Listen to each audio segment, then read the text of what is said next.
मुसलमान जातिवाद में बांट के, धर्मवाद में बांट के लड़ाती रहेगी, आप लोगों का फायदा उठाती रहेगी।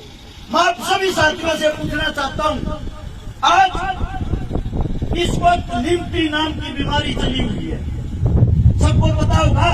हमारी गौ माताएं कैसे तड़प तड़प के मर रही है। भाजपा सरकार, कोई पार्टी वाला बैठा हो भाई, बुरा मत मानना, बात को समझना और सुनना।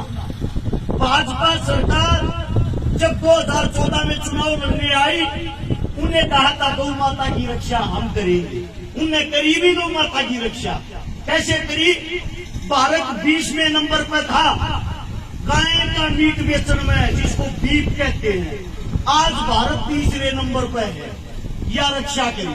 जितनी गाय पहले कटती थी उससे 3 गुना बढ़ गई। आज लिम्पी नाम की जब बीमारी आती है, हमारे देश का प्रधानमंत्री, हमारे देश का राजा बाहर से चीते लाता है। मैं पूछना चाहता हूँ, कहा अपने बाप की शादी में लेके जाएगा उनको? क्या कमाएंगे वे? उनके पास इस बात का कोई जवाब है? क्या काम आएंगे उनके लिए वे? हर जगह बस उनको एक ही काम है, इस लोगों को आपस में लड़ा दो, भिड़ा दो, हिंदू मुस्लिम करा दो, उसको उसका दुश्मन बना दो और तुम राज करते रहो।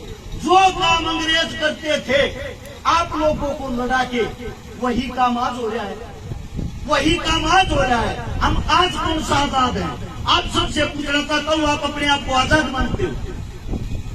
देश को आजादी 47 में मिली थी, 1947 में। उसके पूरे 4 साल बाद 1951 में शहीद चंद्रशेखर की माताजी की मृत्यु हुई थी, देहांत हुआ था। चंद्रशेखर की मां, नाम देखो कितना बड़ा, देश का क्रांतिकारी योद्धा, उसकी माताजी की मूर्ति तक नहीं लगने दी थी आप लोगों की सरकार ने, आप लोगों के प्रधानमंत्री ने। पता है क्यों? इसलिए अगर इसकी मूर्ति लग गई, लगने के बाद इनकी क्रांतिकारी विचारधारा फिर ऊपर आ जाएगी। आप लोगों को नहीं पता हो, भगत सिंह, चंद्रशेखर जब हमारे बीच नहीं रहे, उनके 50,000 साथी अंग्रेजों ने ढूंढ ढूंढ के बुरी तरह तड़पा के मारे। वही हालात आज हो रखे हैं।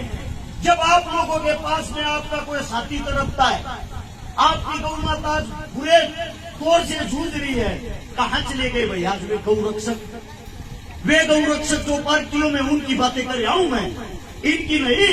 ये जो सदैव अपना कार्य करते आए हैं, जो आज भी संभाल रहे, मैं हर एक पार्टी की बातें कर रहा हूं। कहां है वे पार्टियां? कहां है उन पार्टियों के एमपी एमएलए? सिर्फ क्या उनको राजनीति करने के लिए और वोट मांगने के लिए गाय याद आती है? कोई मुद्दा बनाना हो, भाई भाई से लड़ाना हो, तभी गौ माता को उठा लाएंगे। हर टीवी चैनल पे 3 दिन से ये चल रही है खबर, आज चीते ने इतना भाग्या, आज चीते ने इतना भाग्या, आज चीता इतना थोड़े। क्या कमाएगा वो चीता? अगर वो काम आने के लिए लाए होते, काम करो, उसको संसद के अंदर ही छोड़ दो, सारे जितने निकम्मे नेता होंगे सबको खा जाएगा।